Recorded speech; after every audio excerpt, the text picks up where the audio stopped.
Time you ready? Good evening, everybody. Thank you, and welcome to the Mohawk Amateur Radio Club meeting. I'm Paul Topolsky, your president, and if we can have some introductions. We'll start with Captain Dave. Introductions. Dave, KF4GAF, Phillipston. Yep, and speak up for the mic. I'm Jack, W1PFZ from Ashburnham. I'll get some updates on a couple of members. Tom, AB1GF from Pittsburgh. I'm here spying. Alan, K1UCY from Gardner. Gordon, N1MGO from Lummerston. Bob, N1RJM from Gardner. John, KC1GOI from Gardner. Ken, KC1ICN from Gardner. Shirley, KC1DHA from Gardner. Ray, KD1FXP from Ashburnham.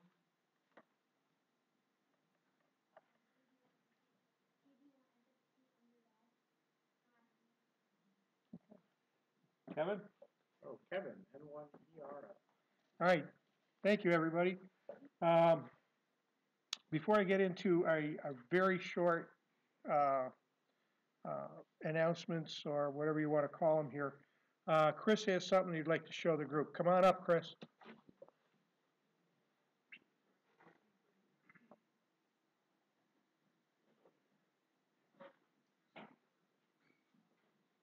Careful of the cables. All right, come on around back where we can get the microphone. You can hold that up and show everybody what you got. So I've been working. Speak up. So I've been working on like circuits and learning about it. When this is my I turn this on, that makes so I know that this is power. And it shuts the LED that shuts off, but it still has the buzzing noise because the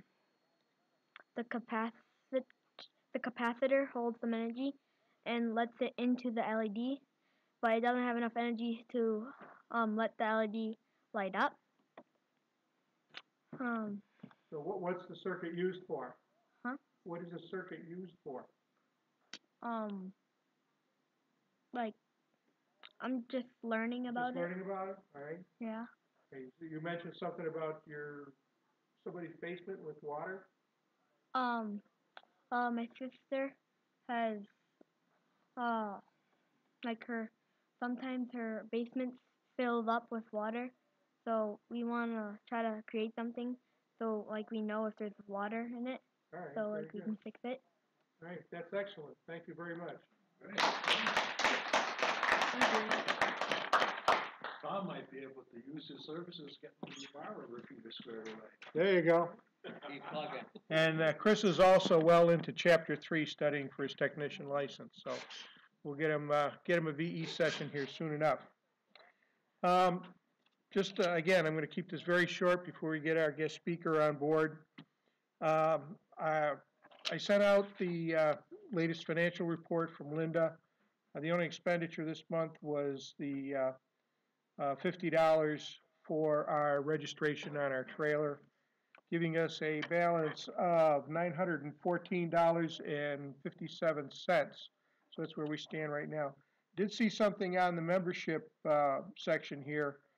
Charlie, Alan, Raymond, Dave, Eric, Linda, and Mark are the only members that are signed up and dues paid this year, which kind of caught me by surprise. So I've got my dues here, and I've got Jack and Shirley. So anybody else wants to get their dues paid this month, I'd be glad to accept it here.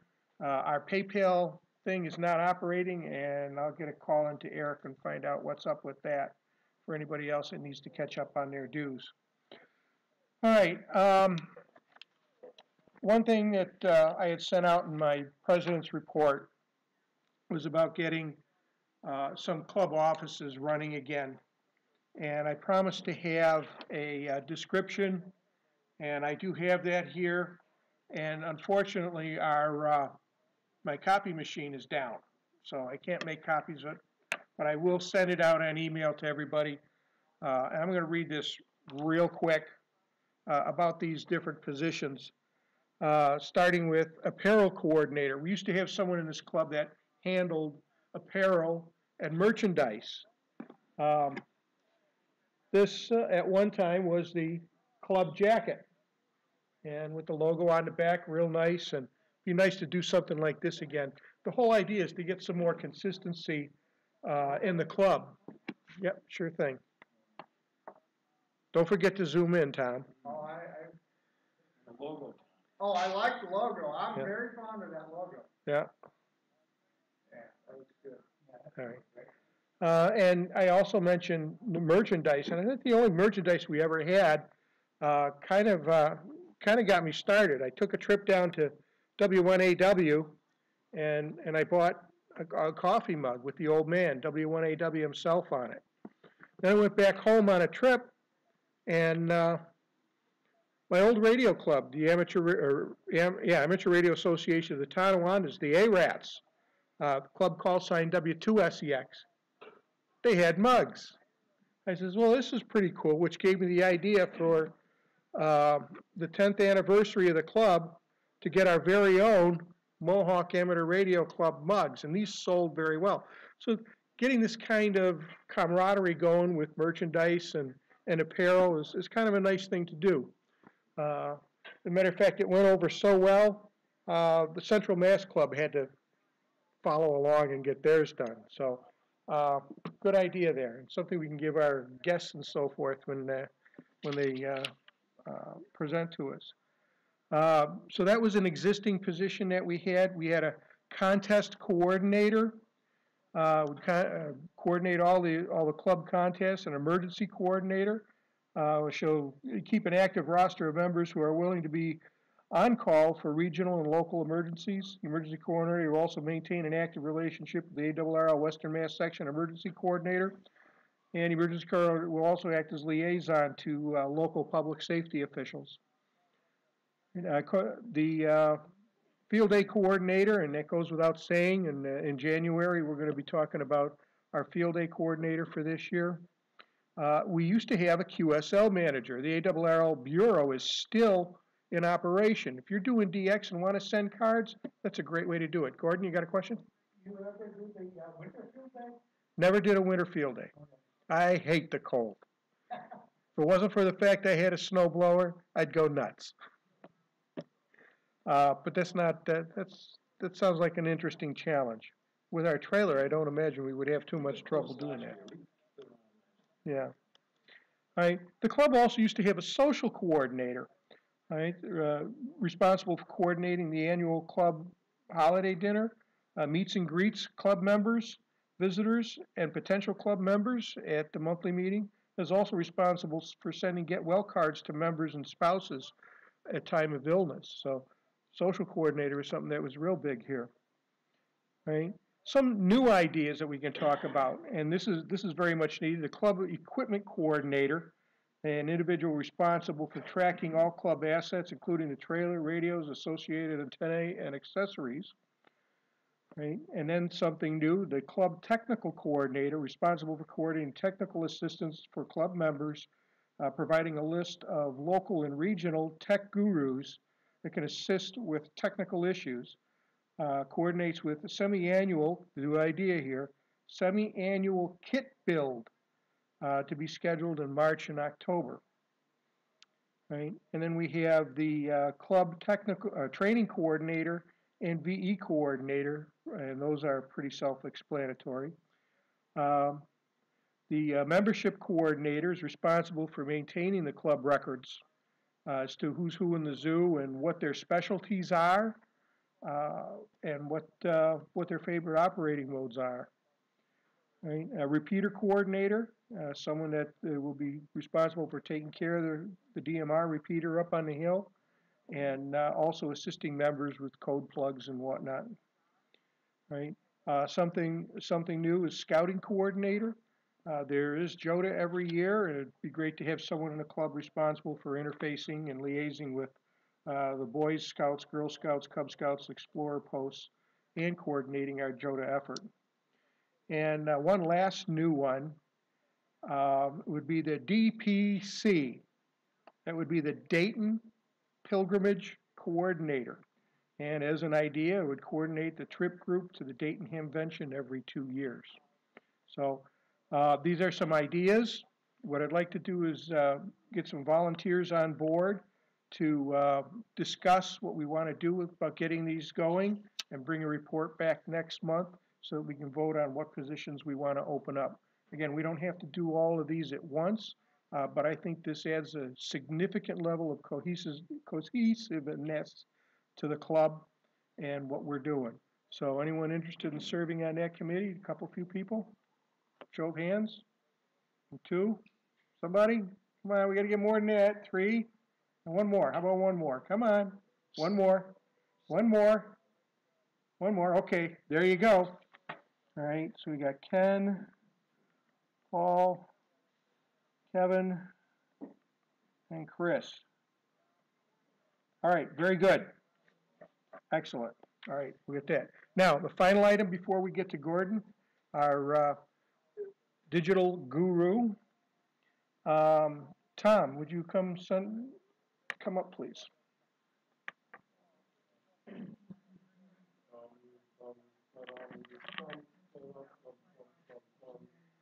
Hi, how are you? Good. Good to see you, Tom. Why don't you Good come to around see the you. side so you can get on the video?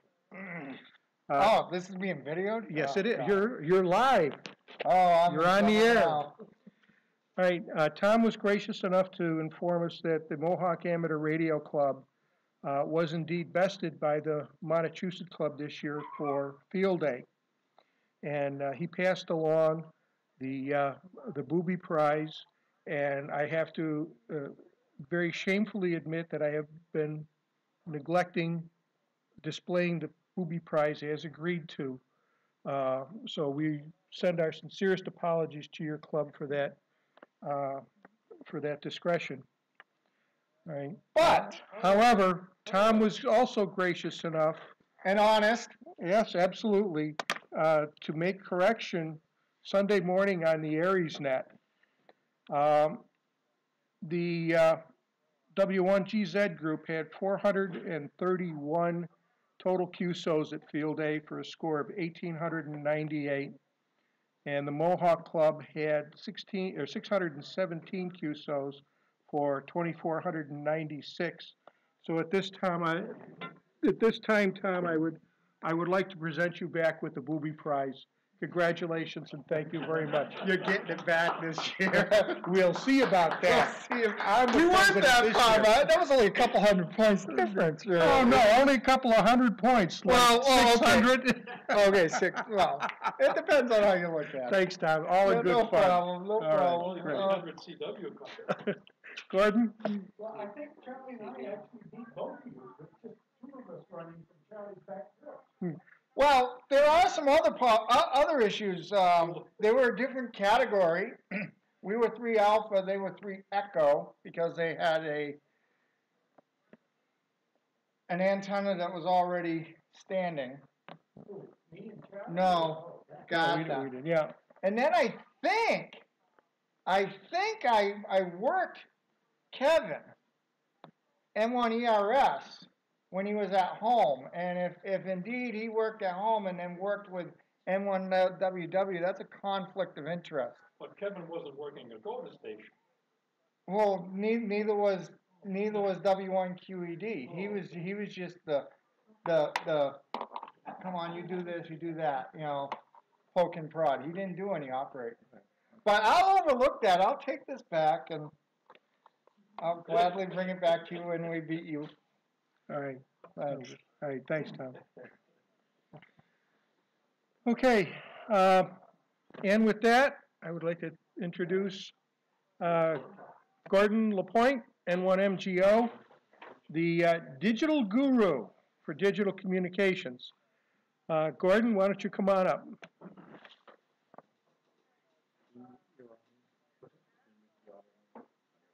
Oh, okay.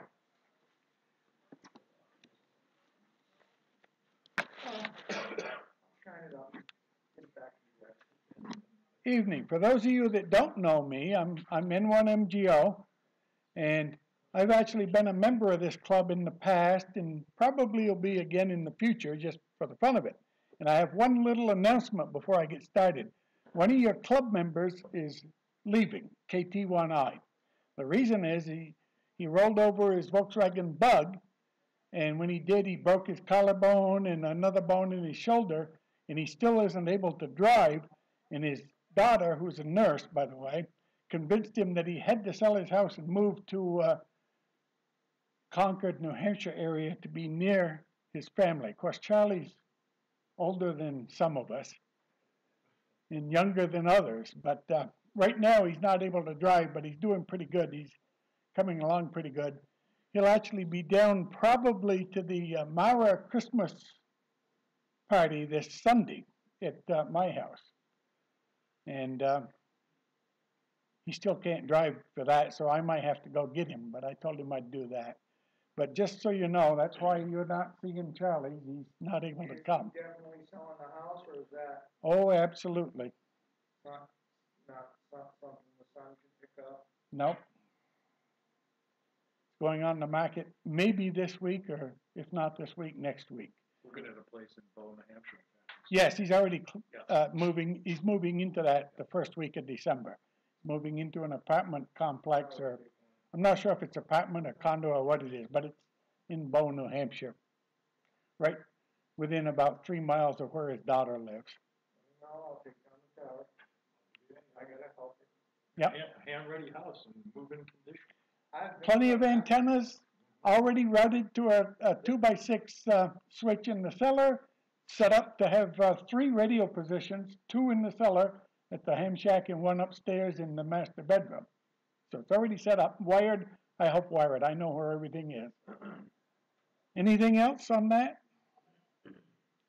All right. They're going to have a short presentation tonight on digital modes. There's been a lot of changes in the digital modes over the last few years. The first time I gave this kind of a presentation, it was when PSK 31 was brand new. And that was quite a few years ago, more than 10, probably closer to 20. This presentation will cover the software station computer setup for the popular HF ham radio digital modes using a sound card. Now, the sound card may be in the radio, and it may be in the computer, and it may be external. I'll get into that in the future. The modes covered will be JT65, JT9, FT8, PSK 31 RIDI, and some less well-known modes that I'll get into briefly. Slide. What is JT65? JT65 protocol was developed by Joe Taylor, Mr. K1JT, in late 2003 for Earth-Moon-Earth EME communications. Uses a 60-second transmit-receive cycle. It actually is keyed up for approximately 42 seconds and then unkeys, and at the 1 minute mark it turns back to receive and starts listening for incoming signals. It exchanges the minimum information required by the ARRL to be a legal QSO. You need your call signs, your signal report, and in the case of EME communications, you need your grid square. DSP, digital signal processing, done in a computer, a laptop, desktop, what have you, and redundancy allow up to 80% of the transmission to fade out and be lost and still be decoded correctly. A lot of forward error correction and double transmissions built into that 60-second transmission.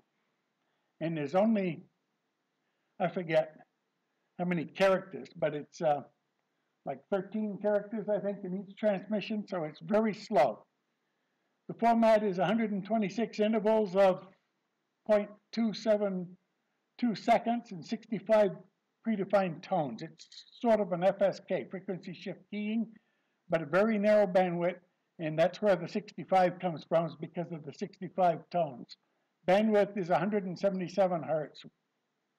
Accurate computer time within 2 seconds is required because it's toggled on the even 0 seconds. You go from transmit to receive or receive to transmit and it starts decoding and looking for a signal at exactly 00. So if your computer's off in time, you're not going to be synchronized with the other guys that are transmitting. It's not used much on HF anymore. It's just too slow. What is JT9? JT9 is another derivative of narrowband, very slow, very weak signal work done by Joe Taylor. Joe Taylor's a physicist, a PhD physicist at Princeton University, K1JT. Yeah, physicist. JT9 is very narrow. It's only a 9 FSK instead of 65. It's also based on a 60-second time frame. It's about 2 dB more sensitive than JT65. The bandwidth is only 15 hertz, and that's mostly where the extra sensitivity comes from. It's much narrower. It's also not used on HF much anymore for the same reasons. It's just too slow. Takes you a minute and a half to complete a QSO. And then all you've exchanged is your call sign, the signal report, and your grid square. And that's it. What is FT8? FT8 is another Joe Taylor mode, actually in conjunction with K9AN also. It's a few dB less sensitive than JT9 or JT65. It also uses a fixed time interval, but instead of 60 seconds, it's 15 seconds. Bandwidth is 47 hertz, about the same as PSK31. And it's named for 8 FSK tones. It's probably the most popular mode on HF right now. Anytime you turn on your radio and you start looking in the CW band or the RTTY band at about 74 kilohertz above the bottom end of the band, like 70, 74, 14074, and so on, you'll see a whole bunch of narrowband speeching signals that go on and off every 15 seconds. That's FT8. Next. What is PSK31? That's one of the original digital modes, not the oldest by a long shot, but it's, yes. FT8, is that what is used the most for contesting now? No, FT8 is not used for contesting. Let me rephrase that. They're intending to maybe use it for contesting mixed in with RTTY in the ARRL RTTY Roundup coming up in January. But that's the first time it's been intended to be used in a contest. Hasn't been thoroughly used yet. It's been tested once for contesting. And there's a lot of controversy about it. We'll find out. What's mostly used now? RTTY, period. For digital modes. Now, for contesting, there's 3 major modes. There's single sideband phone, which is the most popular, CW, which is second most popular, and then RTTY, which is least popular. That's essentially all the contesting modes there are. There's a few oddballs that occur once in a great while, but very few and very far between. SSTV, Slow Scan TV, has an annual contest, and that's, if you get 10 people to participate, you've been doing a lot. So there's a few other less common modes than even that are used once in a while. PSK31. That was the original digital mode that was using a computer to do the decoding other than RTTY. In the RTTY, you don't even need a computer, really. But PSK31 is known as phase shift keying, and it runs at 31 baud. That's where the 31 came from. It was developed by a nice English fella back in 1998. PSK31 was developed for keyboard-to-keyboard real-time QSOs. FT8, JT9, JT65 are not keyboard-to-keyboard QSOs. They're all done by the computer, and you don't have to type anything in. PSK31, you have to type something in unless you program a whole bunch of macro buttons, which most people do. It's good for low-power HF use, good sensitivity, and low bandwidth requirements. Low power is quite often used, but weak signal is not the same thing as low power. just because it's weak signal doesn't mean you're using low power. There's a whole bunch of reasons it can be weak signal. EME work is weak signal, but it's certainly not low power. You're not going to do an EME contact with 5 watts transmitting power. You usually need full legal limit into a fairly high gain antenna. If you want to use less than full legal limit, you need a stacked array of antennas for EME work. But it's still weak signal.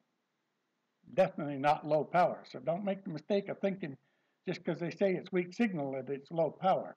It isn't necessarily low power. What is JS8? This is the newest digital mode. It's a derivative of FT8, but it was developed by KN4RCD. He took the source code for FT8 and modified it so you can do keyboard-to-keyboard QSOs, which a lot of people were missing with the FT8. You couldn't ask questions, you couldn't say anything in FT8 really. It just wasn't the way the programs were written. This is actually pretty good. I've made a few QSOs with this. It's fairly new, still in the experimental stage. A released version of the software hasn't come out yet. There's only beta versions of it.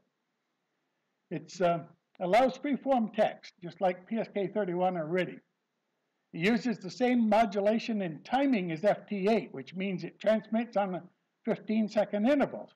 But if I type something in that's longer than what 15 seconds take, it'll do back-to-back 15-second transmissions until it finishes what you've sent. Allows great rag chews. They are slower than PSK31 or RIDI. And I give them a URL up there for people that want to look at it. It's an interesting new mode, and I think it's still evolving. But for those of you that have tried FT8 or JT65 and really don't want to do them because they're not a rag-chew type or QSO type mode, this is the answer. If you really want something faster, stick with PSK31 or RIDI or one of the other less well-known digital modes like Olivia or MFSK or so on. Next. PSK31 continued. Well, that's a little wider bandwidth. It's 62 hertz. It uses varicode for the encoding, which means you can transmit upper and lower case characters in all numbers and symbols that you normally would see.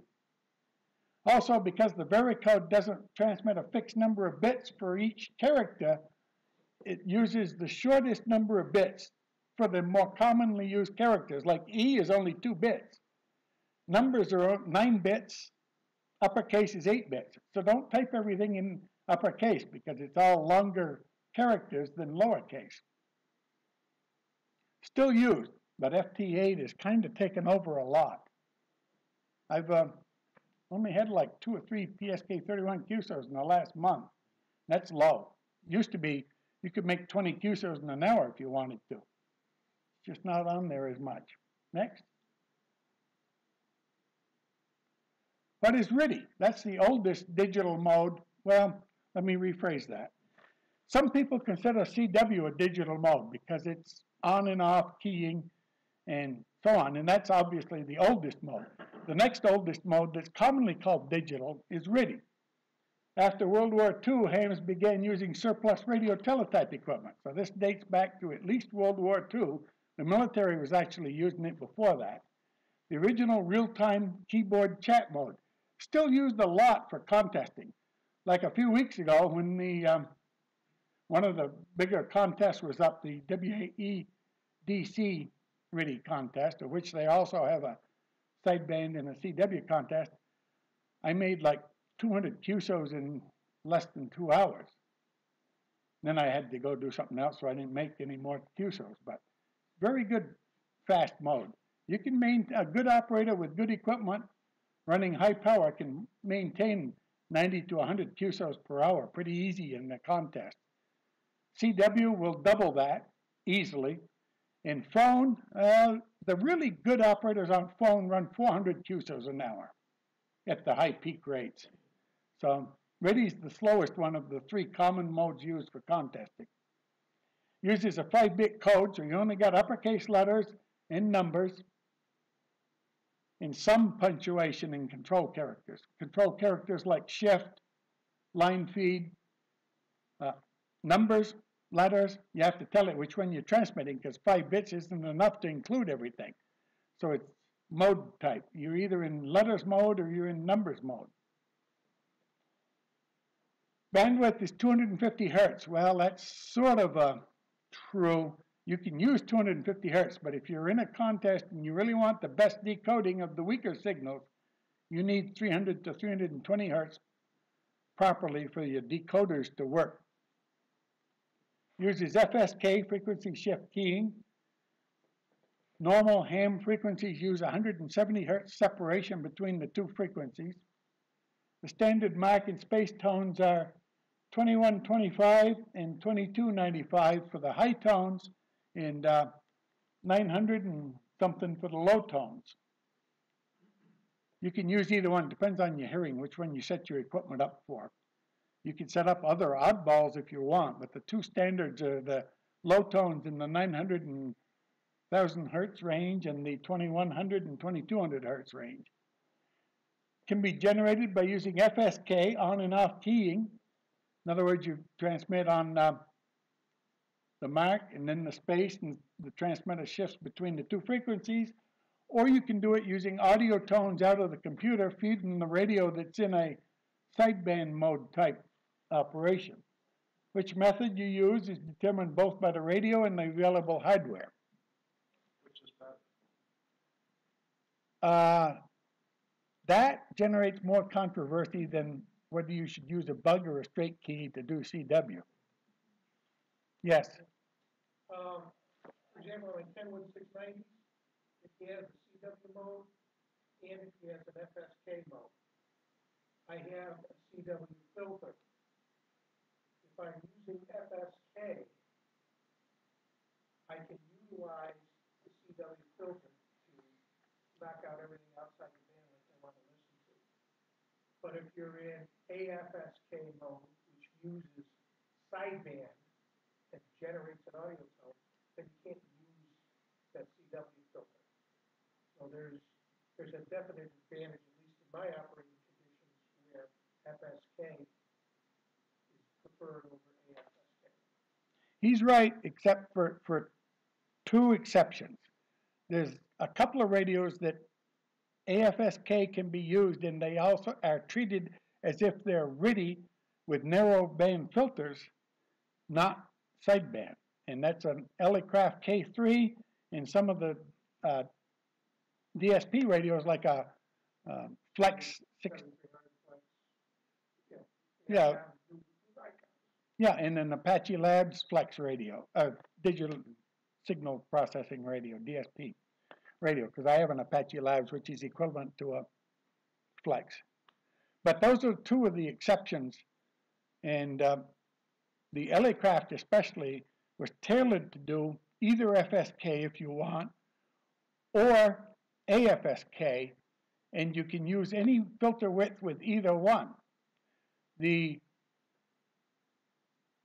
biggest advantage to using AFSK in most radios is you have a much cleaner transmit, because ICOM, Kenwood, and Yaesu have spent very little time cleaning up their transmitters. So you transmit, it's just like the old Yaesu FT1000 series on their key clicks with their CW. They were horrendous from the factory, and you had to modify them to get rid of the key clicks. Of course, you can't hear that when you're transmitting it. It's only your neighbor that hears it. So it depends on whether you care about how much crap you put on the band when you transmit, which one you use. Now, a lot of the manufacturers are starting to clean up their transmitters. I think Flex, Apache Labs, and Elecraft are pushing that because they got some of the cleanest transmitters out there now that you can buy. And the rest are playing catch up. And like the big CW contest that was on this weekend, it was real obvious if you have a band scope which signals are crappy just by looking at the scope without listening to them, and which ones are good. And same thing during a RIDI contest. You can tell which signals this wide and which signals are this wide at the same signal strength level. And which one would you rather be a neighbor with when you're trying to listen? The one that's this wide or the one that's this wide? You know, so most radios right now, AFSK is better if you want to have a clean transmitter. FSK is better if you want to run your narrow filters on receive. If you've got a Flex or an Apache Labs or a Elecraft K3, you can pick which one you want to use because they're all clean on transmit, and you can use whatever filter you feel like on receive. But of course, those are all expensive radios. I think that the cheapest one is probably $2,000, and they go up from there. It's choices.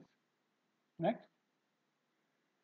Why use digital modes? Well, compared to voice modes, they're very narrow band. As you've seen, some of them are down as low as 15 hertz wide. What's sideband? At least 2200 hertz. If you're doing normal rag-chewed QSOs, you want it wider than that, so it sounds decent. So you want 2500, 2800 kilohertz. If you're doing, or not kilohertz, hertz. If you're doing ESSB, you want 5 kilohertz. I don't recommend ESSB, but some people like it. Oh yeah, if you're doing AM, it's way out there. 10, 12 kilohertz. Now, some of the digital modes are very good for weak signal conditions, even better than CW. You take almost any of the Joe Taylor modes, the JT65, JT9, FT8, under most conditions that require extreme weak signal work, like EME communications, they're even better than CW, because JT9 and JT65 especially will decode signals that you can't even hear in your receiver. And if you look at if you have a nice band scope, you don't even see them on the band scope, and yet they're decoding 100%. You can't do that with CW. Even the good CW operators, if you can't hear it, you're not going to decode it. They're that good, and I've used them at that level, and they're very good. The problem with some of the digital modes is you need a lot of equipment, but it's way more than you need for CW, which is just a basic transceiver with a key, or sideband, your radio with a microphone. It's still very modest in most cases. Other than the computer, you don't need a lot, and I'll show you some of what you do need. Many hams are using digital modes. How many here are using digital modes? A lot. How many are using the Joe Taylor modes, the JT9, 65, FT8? Yeah. How many use RIDI? There's my favorite mode. There's no traffic. Yeah, there is. Except in contest. Well, in contests, you'll see thousands of them. All right. Next. What equipment is needed? Well, for digital mode, you need an HF transceiver capable of SSB. Can be an older rig or even a QRP rig. I got one QRP rig I regularly use for digital modes. My Apache Labs AN 10E, it's a 10-watt rig. I call it QRP, but it does do 10 watts. You need a computer running Windows, Linux, or a Mac OS. You need a sound card interface between the computer and the transceiver. Homemade, or some newer rigs have an interface built in. Like all your newer radios have just a USB cable connection with a sound card built into the radio. The Kenwood FT, not FT. The, what's their numbers? I own one. Anyway, a 590SG or S is a prime example of them. All you need between the computer and the radio is a USB cable. It's got the sound card built in. It's got the control link for your computer control of the radio built in, and that's it. It's the only cables you need, unless you're going to be doing something really special. Now, sound cards, I don't recommend you use the sound card in the computer. There's There's multiple reasons for that. And a laptop especially is very bad. A, they're noisy. B, it's only the sound card in the computer, so it's the default sound card, which means Windows is always squawking to it, even when you think it isn't, which means you're probably sending some of that Windows squawking over the air. So, you can buy a decent sound card like this that does a lot, and it's expensive, $100, or for $10 you could buy one of these. That's a sound card. It's got a microphone and a speaker, and that's all you need. Plug that into your USB, and your computer now has a second sound card that you can use just for the digital modes. Works great with laptops, especially some of the newer laptops that have only got one jack for the headphone and microphone. You have to wire up a special connector for those, because there are 4 connectors on that one connector. You got the headphone left and right, and the microphone and the ground, 4 wires going to that, and you have to custom wire a plug for them. This prevents that. There's several versions of them. Here's a different one. This one actually has an on-off switch on it, so you can shut the mic on and off. I think this one was expensive. I think I paid $9 for it. This one I think I paid $5. You do not have to spend a lot of money for sound cards. Now, for the people that are used to working digital modes and have for years, they hear about all these feedback problems. And you got to have an isolator between the computer and the sound card and the radio to prevent ground loops and hum and feedback. Not really true. In most cases, you do not need it. However, back in the beginning, I designed an interface for RIDI work and CW keying for back when PSK31 and RIDI were still the modes, along with CW. And what this did was, you got a custom plug on the end. It plugs into the back of the radio, and it depends on your radio whether you got a 9-pin or a 13-pin or whatever. And that's where all the interface connections were for the sound in and out, the PTT, and FSK for RIDI keying. CW always went into the key jack. Now this little interface has got a custom circuit in it. Next. Right there. It's got a audio transformers, one for the audio in and one for the audio out. And it's got an isolation up set up between the computer for the PTT. And there's 2 of those opto isolators in this one for PTT, and actually 3. There's one for PTT, one for FSK, and one for CW keying, all built into this little box. I designed the circuits, and then Tom Safranek laid it out on a printed circuit board. We had 50 printed circuit boards manufactured in parts enough to populate all 50 boards, and this is the only one I got left. They've all gone to hams in the area. I don't know how many hams here have one of them, but I know at least 2 of you do, maybe more. And we gave them away. But I don't have any more. They're easy to build if you need one.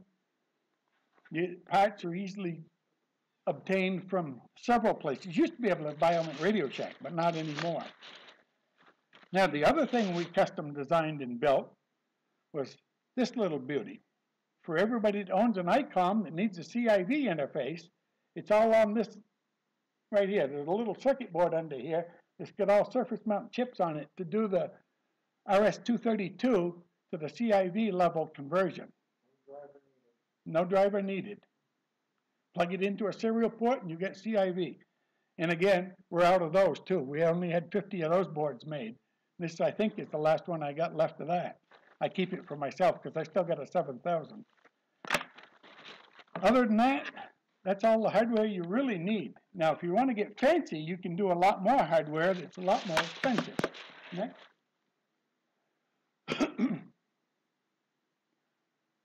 Commercial interfaces.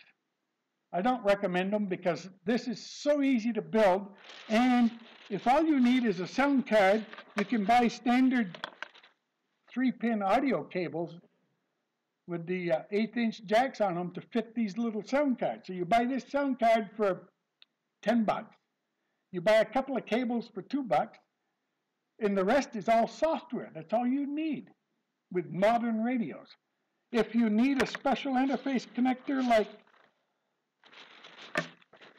this 9-pin or 13-pin to fit your radio because you don't have a modern radio that has a 1/8" in for line in and line out, these are easily obtained and wired up. They're cheap, so don't buy an expensive $100 interface. You don't need it. If you really want to get all the parts cheaply, there's a link right there for the PSK31 Easy Digi Sound Card interface for $8. Essentially, it's a simplified version of what I put in this box. It doesn't include everything. It includes just enough to get you by. If you look on eBay, there's many more just like it. The problem with it is no case, so you got to provide your own case, and so on. Now, if you want something fancy, look at the MFJ 1279 Deluxe Sound Card interface. Includes support for the microphone, foot switch, CW, and more. So you hook your microphone up to it, and then it switches between the microphone and your computer sound card and all that automatically. You don't have to worry about it. Next. Unified Microsystems Sound Card interface. That's a nice interface that's based on simple circuits, includes a case and everything for about $25. Rig Blaster, well, they get very expensive, but they're pretty reliable.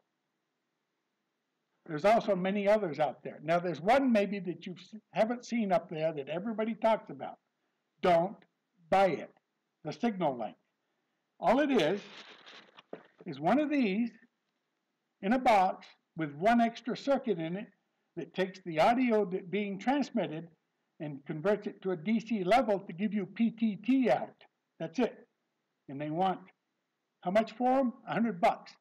And the sound card that's in them is very poor quality. You get poor quality audio. I did some testing with one on one of my home setups using one of these interfaces and the Signal Link on JT65.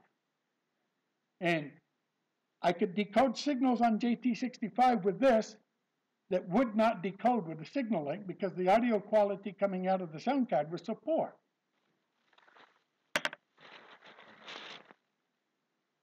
Next. The computer sound card. Well, Windows. You need a minimum of a 1.5 gigahertz dual core processor with 4 gigs of RAM. Now the reason for that is these newer sound card modes like JT65, FT8, and JS8, and so on, do a lot of DSP, digital signal processing, in the computer. And you need a fairly good computer to handle that. On Linux, you need about the same computer as on Windows. Same with a Mac. You need roughly a mid-range computer. A low end will work, but it's not recommended because you have no room for growth. Again, I recommend an external sound card or a second internal sound card. Some of my computers have 2 sound cards in them. I plugged one into the PCI slots. It works good. You really should have a 16-bit or higher sampling rate on your sound card. Run it at 48 kilohertz, not 41 kilohertz. There's a whole bunch of technical reasons why, but the 41 kilohertz is not evenly divisible by a lot of the down-converting modes that we're using. The 48 kilohertz is, so it complicates the software and makes it work harder if you're using the 41.2 kilohertz that a lot of sound cards are set to. The 48 is available on just about any sound card you can use, and really is recommended that you set up your sound cards to do that. Next, software. If you want to do the JT modes, you've got to get the software from WSJT's website or some derivative of his website. There's a bunch of others that use his source code and they modify it slightly and call it like JTDX or even FT8, JS8. But if you want to do other sound card modes like PSK31, RIDI, Olivia, MFSK, Hell Scribner, and a few others, FL Digi does most of them. except it does not do the Joe Taylor modes. FLDigi stands for Fast Light Digital. The guy that wrote it is here in New England. Nice guy. Very good software, and it's been ported to run on a Windows, Mac, or a Linux. And it looks the same on any one of the three computers. WSJTX by K1JT. Free and works on Windows, Linux, and Macs for all of the Joe Taylor modes. A couple of which are listed there that I didn't mention. They're only of use to people that do meteor scatter and other really weak signal stuff like that most of us are not equipped to even do. How many here do any meteor scatter?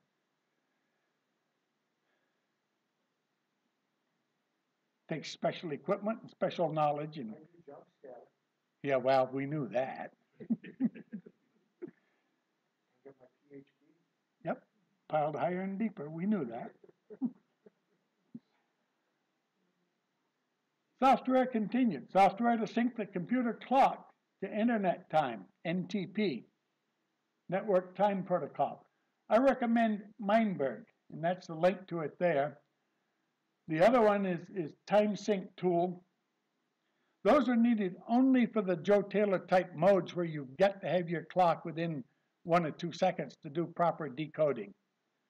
And otherwise, your computer clock isn't important other than is it near the correct time for logging the QSO? That's all. But if you need decoding accuracy for the Joe Taylor mode, you've got to sync your clock more accurate than most. Windows will not do it adequately. The Windows by default only updates the system clock once a week.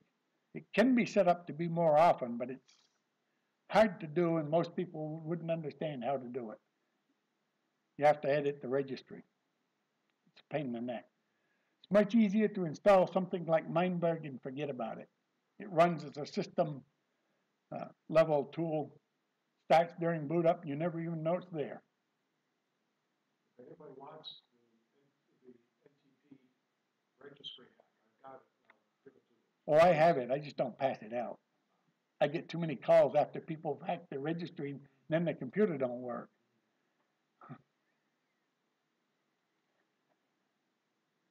Now, Ham Radio Deluxe, their DM780, Digital Master 780 for sound card modes, Windows only. The only problem with the Ham Radio Deluxe is it's expensive.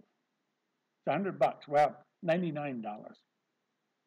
Wind Warbler, part of the DX Labs. The problem with that is it only does PSK31 and RTTY. However, there's bridges written to interface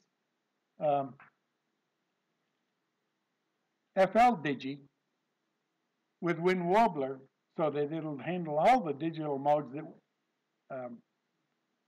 FLDigi does. And it works good. Wind Warbler is free. DX Labs is free. I consider it the best overall logging program out there if you're chasing DX. It's not a contest logger. Don't use it for contests. Only use it for general logging and tracking of your DXCC and worked all states and those kind of things. Many others for different modes. Yeah, you can get specialized software to do Olivia, Scribner, MFSK, obviously slow scan TV, a lot of other very specialized programs out there for hams to do what I would consider to be unusual or not common modes. Any questions so far? Yeah. What's a good contesting software? The best free one is easy, N1MM+. There is, its closest competitor is probably WriteLog, which is probably $30 now a year. I used to use exclusively WriteLog because it was the best RTTY contesting tool out there. I switched to N1MM because I started doing remote contesting using the W4 AAW remote site as part of their crew. They're in Virginia. and they only use N1MM, so I had to switch. And I do almost all of my contesting now with N1MM. It's still not as good at RTTY as WriteLog, but it's very good, and it's getting better. Tom Wagner and I once had a long discussion about why I wouldn't use it for RTTY. And it took him a couple of years before he finally came around to fixing the problems I had with it for RTTY, because most of the people that use it for sideband or CW. There was very few using it for RTTY because of the obvious problems it had at the time. Everybody that was doing RTTY was using WriteLog even though they had to pay for it. He's since fixed it, so a lot of us have switched to N1MM. A, it's got excellent support, and B, it's free. Doesn't get any better than that. Same thing with DX Labs for general logging and DXCC tracking. It's free, excellent support. And the guy is local. He lives in Sudbury. Tom Wagner lives in Vernon, Connecticut, the one for N1MM. So they're both local New Englanders.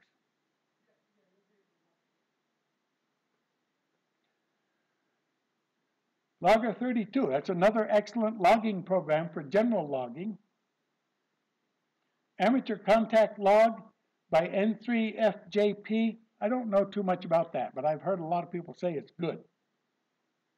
And for contesting, N1MM strictly. Unless you really want the special functions that are in WriteLog. For RTTY contesting, it still handles RTTY better. There's some discussion about whether it handles CW better or not, but I won't get into that because I'm not a CW expert.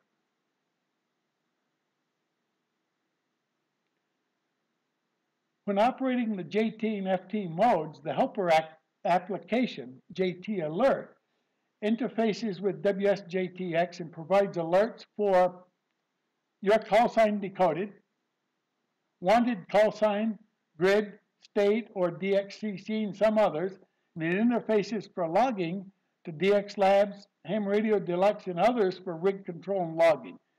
The advantage to JT Alert is it automates a lot of things. And it's free, and the guy that writes it, it's a Canadian, is excellent on support. You have a question or a problem, you put it on the email group, and he answers it sometimes within minutes. Worst case, a day. Same with DX Labs in N1MM. You stick a question on their email group, and it's usually answered in minutes. Worst case, a day. And that's better support than the paid software offers in most cases. Next. Additional help. Oop, back up one. Yeah, there we go. Besides the local hams, you can get help online with the forums and groups for most of the software I've talked about. You can check out the groups on yahoo.com and groups.io at Google, because most of the Yahoo groups are moving to groups.io. So if you find a group on Yahoo, but it doesn't seem active, check and see if the same group's now on groups.io. A lot of them have moved for a whole bunch of technical reasons. Most of the software home pages include setup and interfacing help. And I gladly answer questions. Always have. I'll even make house visits. I've been known to. There's a couple of hands in here seen me show up. Sound card level setup. This is probably the most critical part of the setup, is getting the audio level right when you're transmitting. If you get the audio level too high, you cause splatter and distortion, and the splatter probably doesn't bother you too much, but it sure bothers your neighbors. But the distortion will make your signal very hard to decode. So you got to get the setup correct.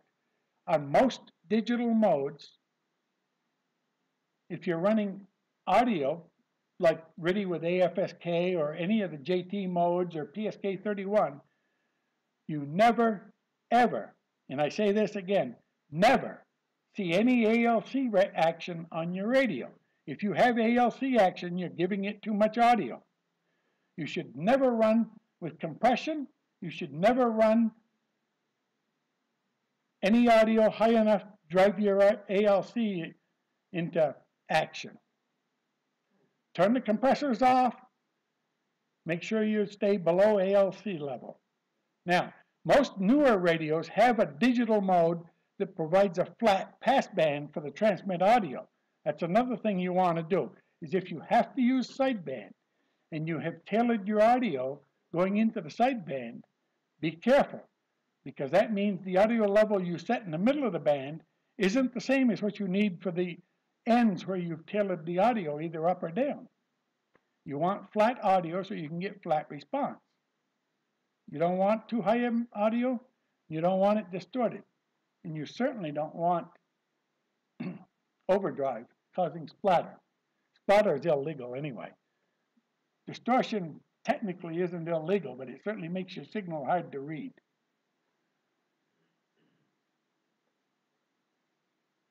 Now, how you set it up varies with the OS, Windows, Linux, or Mac, but is similar on all of them.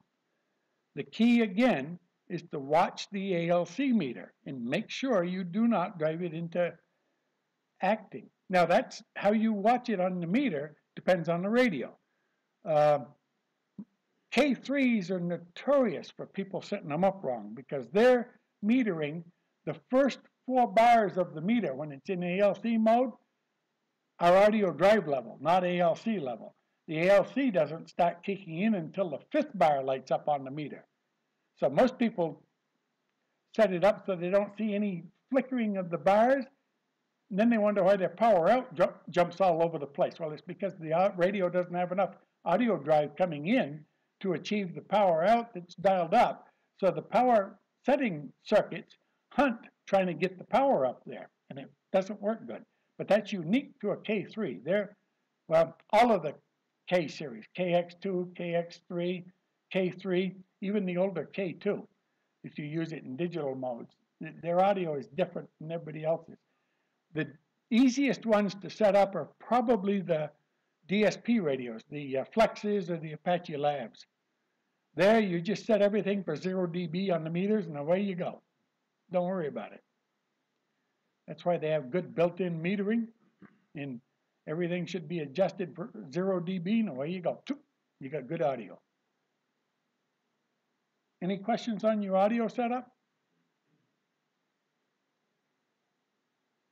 Anytime you have problems with audio setup, and you really don't know whether it's good or bad or indifferent, call one of us that does these digital modes, that has the equipment to look at it. Like I have band scopes on everything. Even my 590 SG has a band scope on it, if I happen to be using that. And of course, DSP radios like the Flex or the Apache Labs, they are nothing but a band scope. And the K3, well, that has a nice band scope. So I can look at the signal, I can listen to it, and I can tell you a lot about what you're doing right and maybe what you're doing wrong just by looking at it. Yes?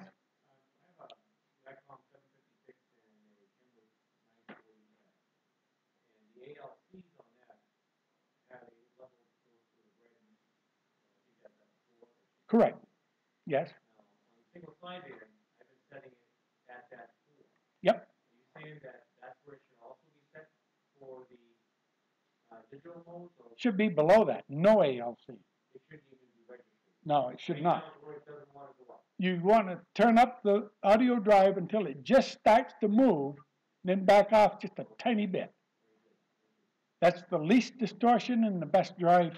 In fact, if you look at this interface, it says IC 756P2, because that's what I originally built it for, because I owned one. In fact, that radio is probably coming up for sale again soon.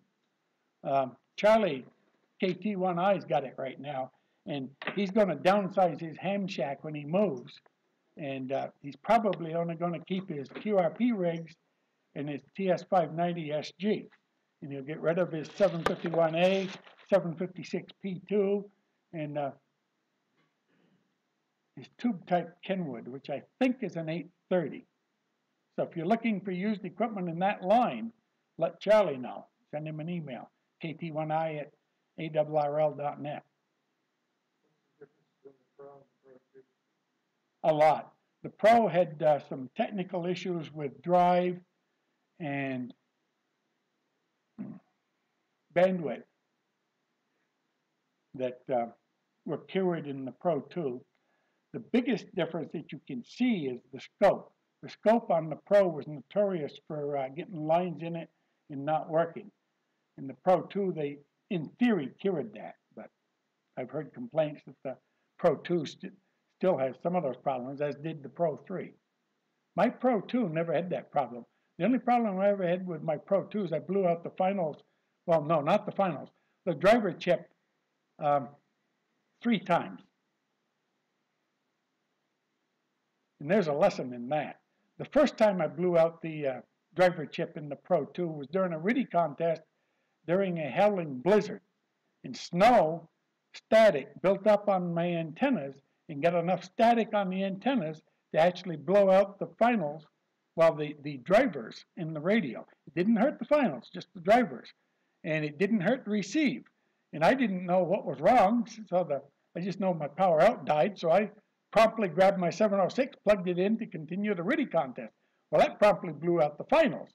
So then I got smart and says, there's got to be something wrong here. And I happened to have Charlie's MFJ antenna analyzer there, so I promptly plugged that in and went to check my antenna system. Well, the static promptly blew out the antenna analyzer, and I'm going, And then I pull the connector off and I lay it down on the desk, and I see arcs going from the center conductor to the shield to the barrel, and I'm going, I know what's wrong, but it took me 2 radios and an antenna analyzer to figure it out. Since then, I have put static drains on all of my antennas, so all of my antennas are DC grounded, so you can't have that problem, no static buildup. That was when I was running strictly dipoles with no static grounding. And it, So you have your AC and DC ground separated from the system. If you don't do that, then you're sending your radio back to ICOM or whoever you got it from to replace the. And the antenna analyzer cost me $50 at MFJ to get it repaired. My 756 Pro 2 cost me $87 up at Beltronics in. Yes, they're no longer there now, but yeah, they don't do ham equipment anymore. And my 706 was the most expensive because the finals in that little bugger are expensive, and now you can't even get them. 7,000 cost $200. Yeah, well, that's what my 706 cost when you could still get the parts. So take a lesson from my expensive habits and put static drains on all your antennas. It prevents that problem. It's not the only reason you can blow out finals and transmitters, but it's one of the primary reasons. And a lot of people will go, well, why don't it hurt the receiver? Well, most modern radios, even older ones like that, the 706, 756, they got protection built in the receivers for just that problem. So you're not going to damage the receiver. But the drivers are not protected when you're key down transmitting. And that static charge fed right back through from the antenna through the finals into the driver chip. In the 756 anyway, the driver is an IC circuit, is a little integrated circuit, surface mount. And it blew that practically off the board. Didn't hurt the finals. I had a lot of experts tell me that's impossible, but yeah, it is possible. I've done it twice now. The second time was when my AL80 amplifier arced over in the tubes at 500 watts ready, and it arced over and big flash, big bang, and no more power out of the radio.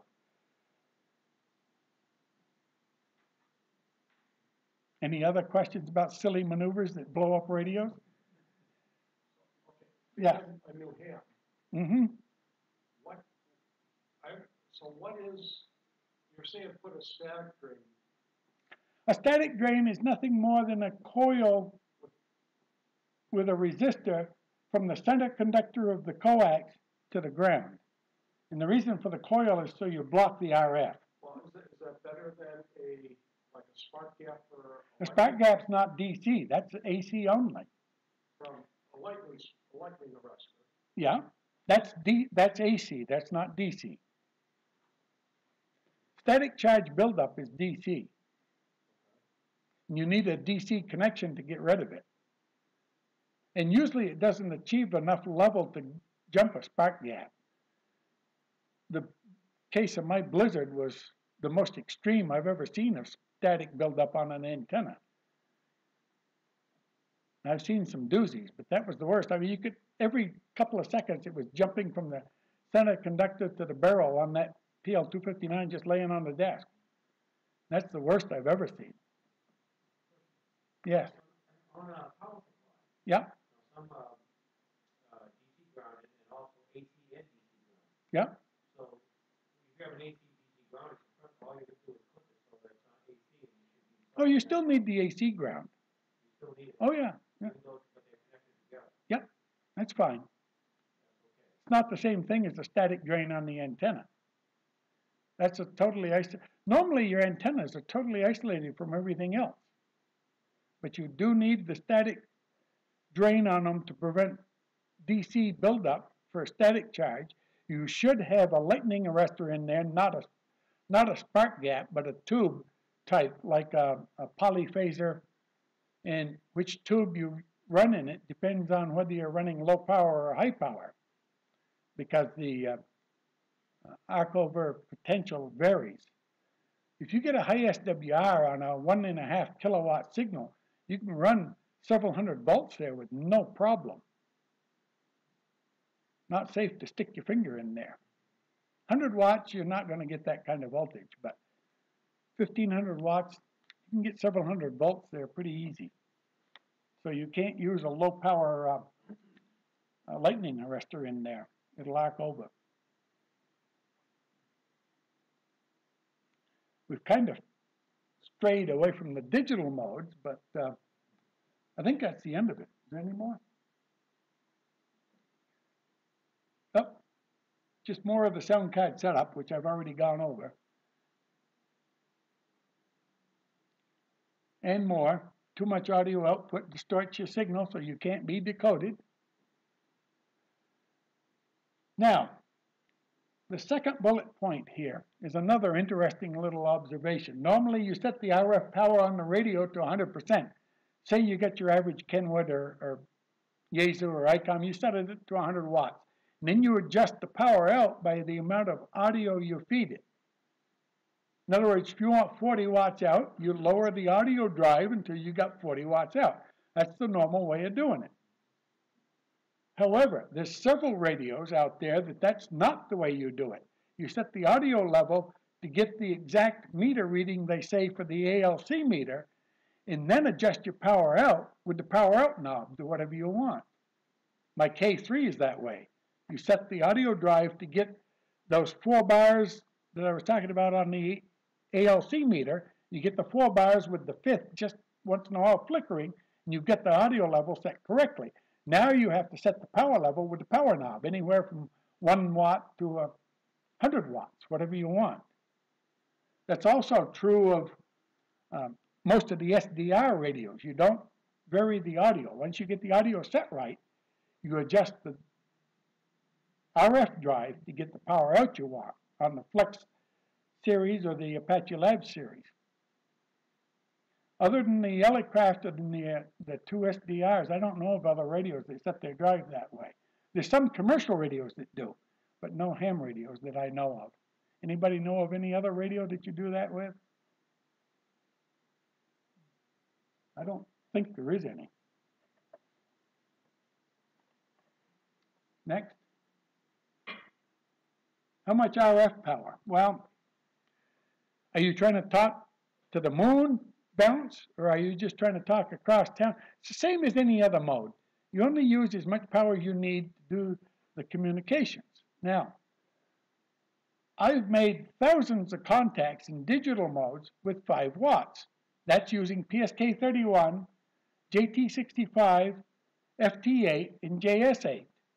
They're all weak signal modes, which means you can get away with low power in a lot of cases.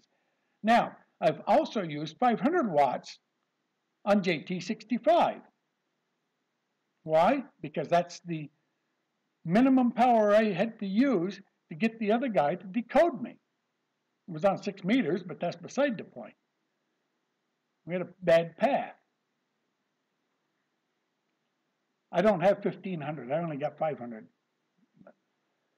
Most of the time I use 5 watts. Once in a while I'll kick it up to 20 watts. Almost never any higher than 20 to 30 watts. RTTY, that's different. About the minimum power I use on RTTY is 100 watts. Quite often I'm running full 500 watts on RTTY. Why? It's nowhere near as good at decoding weak signals as the so-called weak signal modes. And it suffers from auroral flutter, noise problems. There's no error correction. If it takes a hit, you've lost the signal. Next. Receiver settings. Well, most sound card modes should have the AGC turned off. Why? Because the digital signal processing that's doing the decoding handles that in software just fine. Unless the receiver is driven into saturation by the signal, which is very unusual even with AGC off, you're going to work better with it off. The reason is you're trying to decode a signal that's at S0 right beside one that's 20 over S9, and you leave the AGC on, guess what? The S0 signal disappears. You can't get it. If you leave the AGC off, sure, the 20 over S9 looks like it's saturating, but the S0 is now hearable. And even if they're only like FT8, even if they're only 40 hertz apart, you'll still decode the S0 signal. You may not see it, but the software will, and it'll work fine. Noise blankers, noise reduction, and DSP processing in your radio, don't run them. That's what the software in the computer is doing. If you're running them on the radio, you're distorting the signal. And if you distort the signal, it makes it harder for the software in the computer to decode it. It may sound crappy to your ear, but you're not the one decoding it. So we really don't care. If it bothers you too much, turn the audio off and let the computer do everything. It really does decode better if you turn all of those off. Bandwidth settings, well, that kind of depends on the mode you're running. It's just like anything else. You have to play with it. See what works best for the signal you're trying to receive. There's no hard and fast rule. Sort of like CW. Some people want to run a 200 hertz filter. Some people want a 1000 hertz filter. Why? Because that's what they like to listen to. It's all personal preference. And with DSP-based software in the computer, it's not as important as it looks on the bandwidth. As long as your signal that you're trying to decode is within that bandwidth you've got, it'll probably decode it. I quite often run bandwidths as wide as 3500 hertz on all the digital modes other than RTTY. And it works fine. Sure, some signals are off the top of the scope. Who cares? Computer handles it. Next.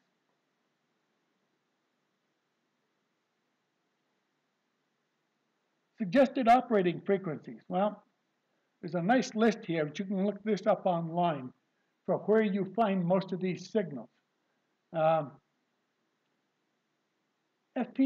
JT65, JT9, and PSK31 are all pretty much narrowed down to one frequency. You can set your radio dial to one frequency, open your receiver bandwidth up to 3 kilohertz or a little wider, and get all of the signals that are being transmitted.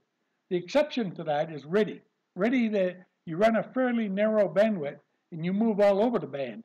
And if you ever watched them during contests, you can see them spread, well, 40 meters is particularly bad. The CW operators get all bent because we get down around 70-35 and all the way up to 7100. And the CW operators take offense at anybody under 70, 80 if it's not CW. But it's legal. Any questions so far? Yes. I have a question on receive end. Yeah. Is it beneficial to use a dual antenna system for receive? In what respect are you talking about a dual When antenna you system? take the space, let's say you're using a dipole antenna, you space them at X amount away from each other, so that when they receive the signal, I believe it's called phase out. So you can phase out the distortion or increase the S signal and be able to focus in on it. It depends on what equipment you're using to do that phasing. And most radios don't have the built-in equipment to do that. A few of the DSP radios do. Again, the Flex series and the Apache Live series have that built in. You can use dual antennas and dual receive to null out noise in one direction or noise in a specific area. The K3 with its dual receive option, if you have that in it, can use a separate receive antenna to do the same thing. There's also other purposes behind the second receiver in those two receiver radios. Or actually, some of the Flexes, you can have a lot more than two receivers. I'm not sure what the limit is, 8 maybe? Depends on which model you have and how much money you spend, but yeah, there is advantages to it, but very few people have the true setup to use it. It takes very specialized hardware and a lot of patience. And I have a K3 with a good dual receiver in it, and almost never do I find a real use for that in digital modes. It does help, but more in a mix-em to prevent fading. And if, say, a vertical antenna will pick up one part of the signal and the horizontal antenna will pick up the second part of the signal, and you can mix the two in the two receivers into one audio stream out, and you prevent fading a little bit that way. But that's, again, most radios, you can't do that.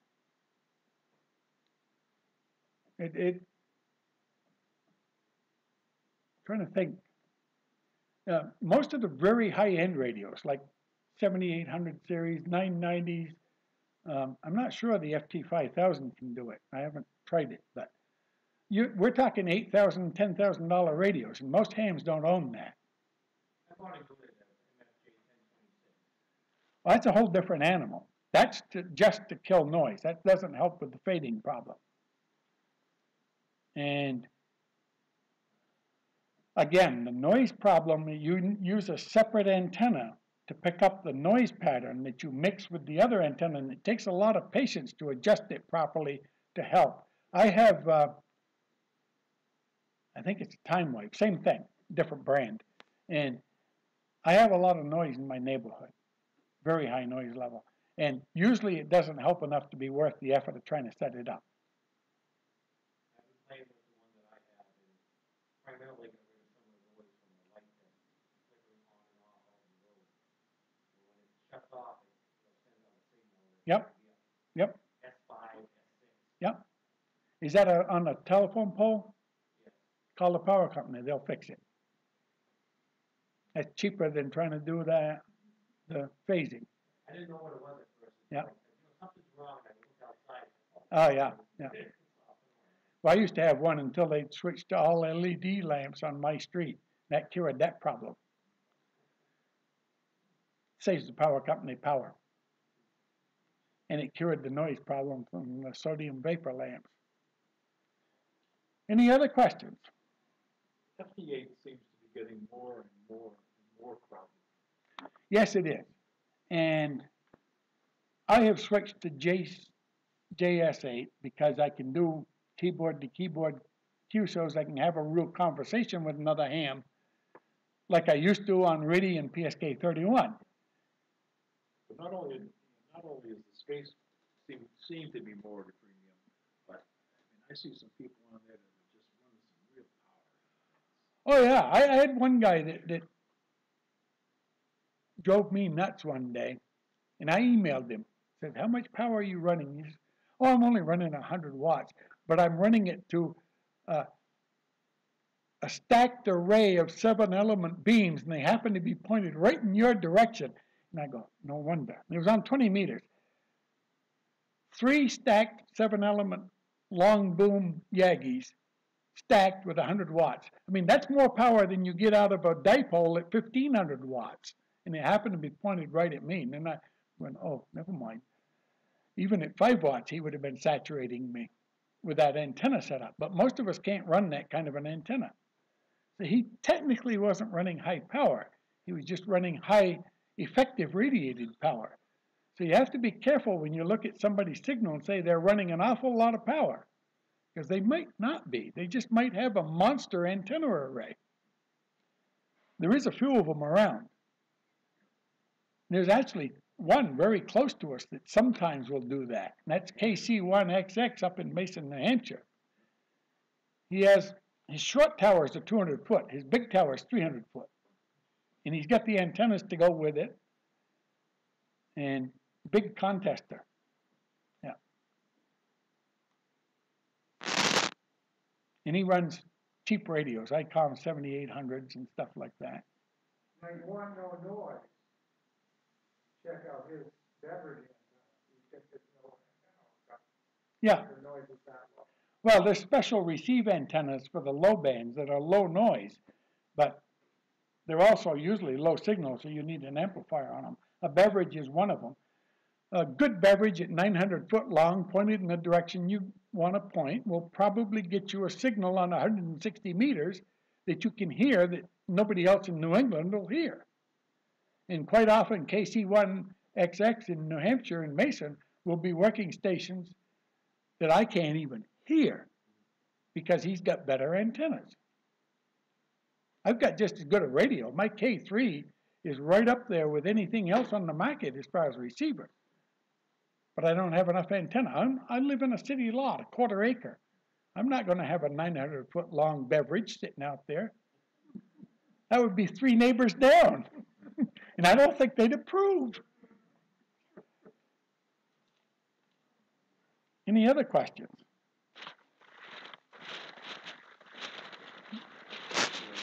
Well, have fun. You're welcome. And again, if you need help setting this up, call me. Well, send me email, n1mgo@awrl.net. Standard ham. Thanks, Gordon. And we'll be calling you from the technical committee soon. Okay. Anytime. All right, thanks, Gordon. I really appreciate it. It was a great presentation. All right, I did fail to make one field day note. As you all know, I did my own field day this year in conjunction with WB1FNI, Steve out of Princeton. Went up to Washington, Mass. And we just had a TS 950, a dipole and a vertical up. We did pretty good. It was leisurely field day, and we placed second in the nation in our class. So it wasn't too hard. It worked out nice. All right. Any other comments, questions? All right. For Ken, Kevin, and Chris, we'll be giving you watch your emails. We'll get a meeting together, Saturday morning breakfast kind of thing, and we'll talk about what we might want to start with. This will take club volunteers to get these coordinator positions going, and we'll get send out on email the initial starting point, talking points for the meeting. And if anybody else wants to join us, you're all welcome. All right, with that, move to close the meeting. Second. All right, meeting is closed. Thank you all very much. Have a good night.